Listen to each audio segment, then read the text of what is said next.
अंतिम तीर्थेस तीर्थंकर जिनेन्द्र की पीयूष देशना जिनेन्द्रवाड़ी मनुष्यों जगत कल्याणी है। ये सर्वज्ञ शासन नमोस्तु शासन जयवंतो वीतराग सुबर्ण संस्कृति। भगवत अरहत परमेश्वर तीर्थंकर जनेश्वर देव ने विश्व वसुंधरा को वह दृष्टि प्रदान की है जिसके माध्यम से अंतरंग बहिरंग परम ब्रह्म अहिंसा का पालन होता है। किंचित मात्र भी मन में खिन्नता न हो, किंचित मात्र भी वचन में विकल्प न हो, एकाकी एकत्व दृष्टि जीव को क्लेश देती है। ब्राह्मणता को प्राप्त न कर सका जीव भारत की भूमि पर जन्म लेने के उपरांत भी तीर्थंकर देशना के अनेकांत शादबाद को नहीं समझा, संकुचित दृष्टि में जीता रहा। खिले पुष्प में किसी की मृत्यु नहीं होती, यानी बंद फूल में भौरा मर जाता है। खिले पुष्प में मृत्यु नहीं होती, बंद फूल में भौरे की मृत्यु होती है। जिसका हृदय विशाल है, सोच विराट है, वहाँ किसी के मेरे मित्र किसी भी जीव के अंदर की विशुद्धि की मृत्यु नहीं होती है, संक्लेशता का जन्म नहीं होता है।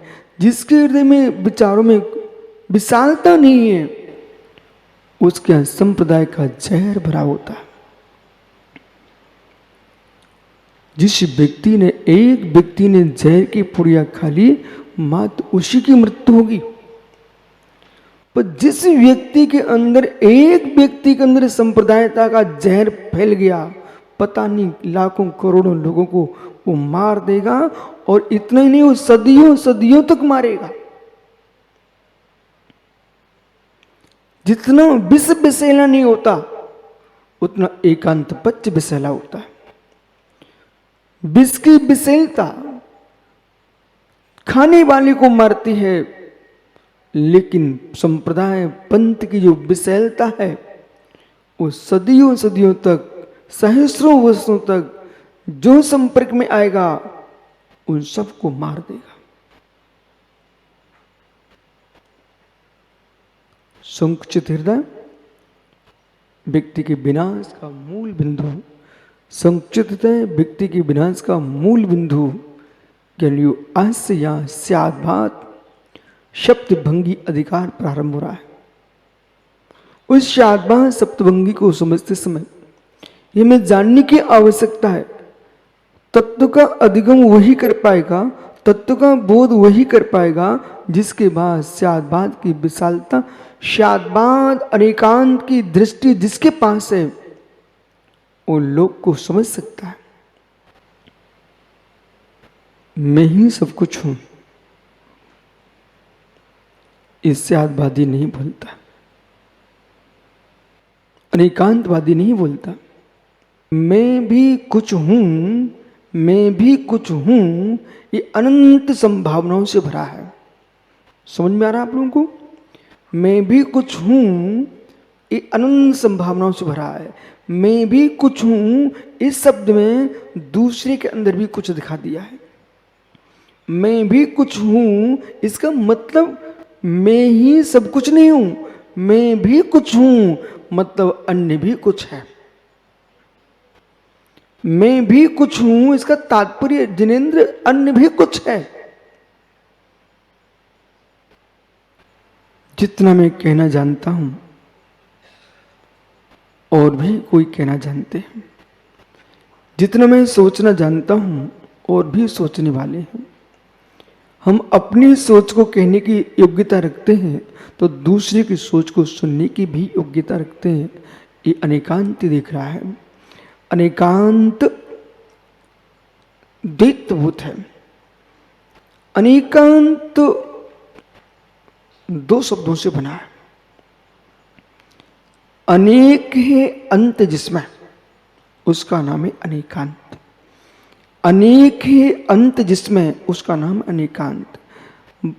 जैन कुल में नहीं, भारत की भूमि पर जन्मा व्यक्ति, हर व्यक्ति के अंदर अनेकांत का बोध होना चाहिए, शादबाद का बोध होना चाहिए। मित्र, प्रतीक प्रतीक प्रदीप प्रतीक कहीं तुम्हारा धर्म ना बन जाए। तीर्थंकरों की पहचान के लिए उनके नीचे प्रतीक होते हैं, चिन्ह होते हैं। अब उन चिन्हों को हमने पहचान के लिए रखा है कि पूजने के लिए रखा है? अब आपको समझ में आएगा धर्म। उन चिन्हों को आपने पहचान के लिए देखा। सौधर्मेंद्र जब भगवान बालक, जिन बालक तीर्थंकर का सुमेरु पर्वत पर अभिषेक करते हैं, उससे उनके दाहिने पैर के अंगूठे में जो लांछन होता है, उन तीर्थंकर का वही चिन्ह रखा जाता है। चिन्ह मात्र भगवान की पहचान है। हे ज्ञानी, पर तुम्हारी कुल परंपरा में हो सकता कोई राजे महाराजे हो, आपकी कुल परंपरा में कोई बहुत बड़ा त्यागी वृत्ति हो, उन्होंने कोई अपनी परंपरा का चिन्ह बना के रखा। सेना का सैनिक, भारतीय सेना का अपना चिन्ह है, भारत का अपना चिन्ह है। भगवान महावीर का जो चिन्ह है वही तो भारत का चिन्ह है। तीर्थंकर भगवान का जो लांछन है वो भारत का लांछन आपको मालूम होना चाहिए, जिसे तुम अशोक चक्र बोलते हो। मित्र, आप देख लीजिए, वो तीर्थंकरों का धर्म चक्र है और उसके दोनों ओर महावीर का चिन्ह शेर है। जो अशोक चक्र जिसे आप कह रहे हो, इस चक्र का प्रवर्तन हुआ कहां से है? जब तीर्थंकर भगवंत को केवल ज्ञान होता है और उनका दिव्य धुनी कीर्ति है, उनका विहार चलता है, तो ज्ञानियों यक्ष अपने मस्तिष्क पर उस धर्म चक्र को लेकर आगे आगे चलता है। वो चक्र है। आखिर में अशोक थे कौन? आखिर में अशोक थे कौन? इतिहास भी पढ़ना चाहिए। सुब्रत सागर जी, अशोक थे कौन? मित्र, आपको बोध होना चाहिए, अशोक चंद्रगुप्त का कौन था? चंद्रगुप्त मौर्य का संबंधित था कि नहीं? चंद्रगुप्त मौर्य भारत का अंतिम सम्राट है, जिसने ज्ञानियों आचार्य प्रवर भद्रबाहु स्वामी के श्री चरणों में विराजमान होकर के पहुंच करके उनकी चरण निश्रा में गोमटेश चंद्रगिरी पर्वत पर बाहुली स्वामी के चरणों के पास चंद्रगुप्त ने दिगंबरी जैनेश्वरी दीक्षा को प्राप्त किया था। अंतिम सम्राट। क्या नहीं, मैं अवश्य आप लोगों से कहूंगा, धर्म बचाना है तो संतान को बचा के रखिए। धर्म बचाना तो संतान को बचा के रखिए। इतनी छूट मत दे दो कि झूठ मत को चलाने लग जाए। इतनी छूट मत दे दो कि झूठे मत को चलाने लग जाए।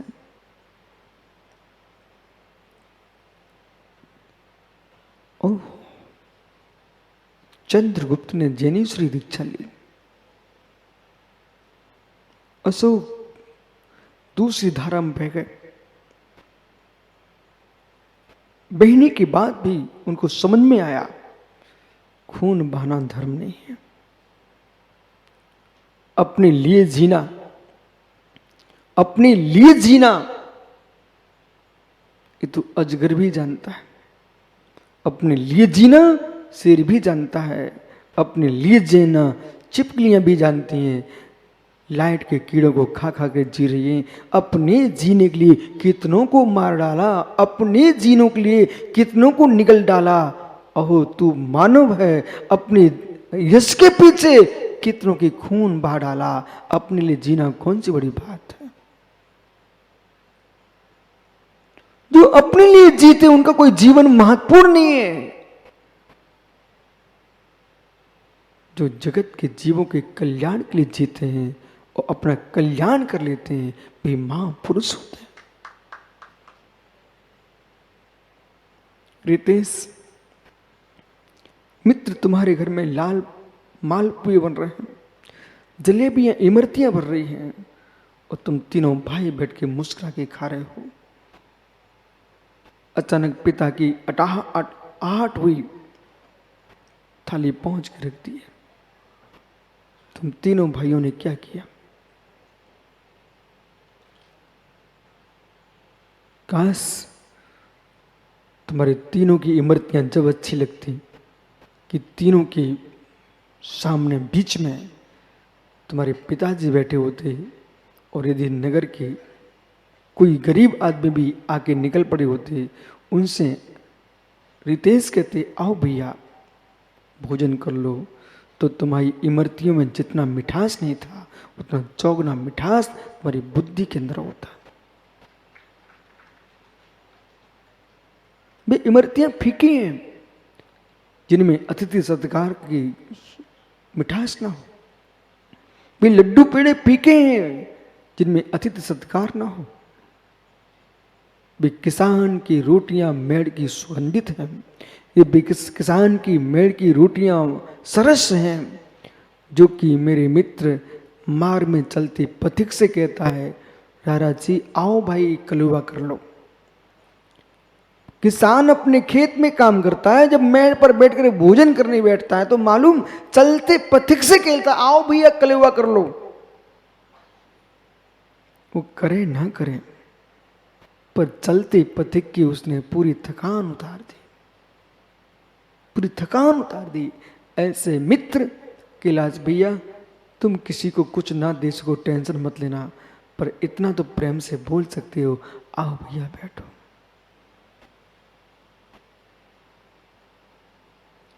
ये सोपा ना तुम्हारे हैं न दूसरे आने वालों के, हम क्यों ना यश लूट लें, आओ भैया बैठो। ट्रेन में जा रहे हो, न तुमने खरीदी ना उसने खरीदी, और प्रेम से तुमने बिठा लिया, तो मालूम जब उतरेगा ना तो आपकी नजर उतारेगा।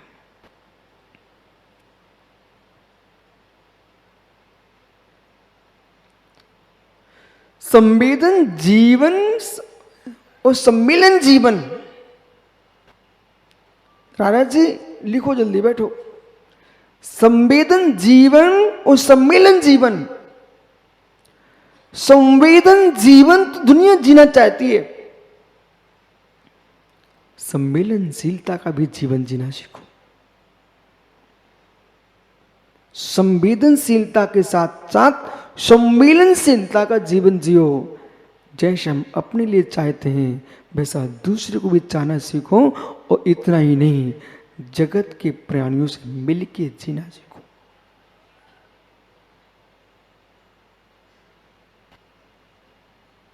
अनेकांत तुमको क्या सिखा रहा है? अशोक तुमने कितना खून बहाया, उससे शांति नहीं मिली। अशोक तुमने कितना खून बहाया, शांति नहीं मिली। अंत में अशोक की दृष्टि मूर्ति है, तो महात्मा यशोधर सागर जी उनको स्वीकार करना पड़ा धम्मस्य मूलम दया। उनको स्वीकार करना पड़ा धम्मस्य मूलम दया। बोलिए ज्ञानियों धम्मस्य मूलम दया, धम्मस्य मूलम दया, धम्मस्य, जोर से बोलो ना। धर्म का मूल दया है। तुलसीदास ने भी एक छंद बनाया, तो छंद बनाने के पहले उनको गौतम स्वामी का सूत्र याद आ गया था, धम्मस्य मूलम दया। जो गौतम स्वामी ने कहा वीर भक्ति के अंदर, धम्मस्य मूलम दया, धम्मो मंगल मुक्किटम अहिंसा संयमो तवो देवामितम मणमंसन्ति जिस धम्मे श्यामणो। यानी ये ऐसे गाता है, जैन परंपरा में जितनी परंपरा है, संपूर्ण परंपरा में गाथा का पाठ होता है, धम्मो मंगल मुक्किटम अहिंसा संयमो तवो देवामितम मणमंसन्ति जिस धम्मे श्यामणो। धर्म उत्कृष्ट मंगल है, उसको शरणभूत है। धम्मो मंगल मुक्किटम अहिंसा भूत है, संयम भूत है, तप भूत है। देवावितम नमनसंति, जिस धर्म को देवता भी नमस्कार करते हैं, ऐसे धर्म को सदा स्वीकार करो, नमस्कार करो। जिसमें अहिंसा नहीं। तो अशोक को समझ में आया, रक्त बहाने से राज्य नहीं चलता, रक्त बहाने से राज्य नहीं चलता, बात्सल्य बहाने से राज्य चलता है। रक्त बहा के राज्य करने वाले करोड़ों मर गए देश में आकर के, रक्त बहा करके करोड़ों बन गए इस देश में, रक्त बहा करके और बात्सल्य दिखा करके चले गए। वे राम आज भी लोगों के हृदय में बसे हुए हैं। ओह, संतान को सुरक्षित कीजिए,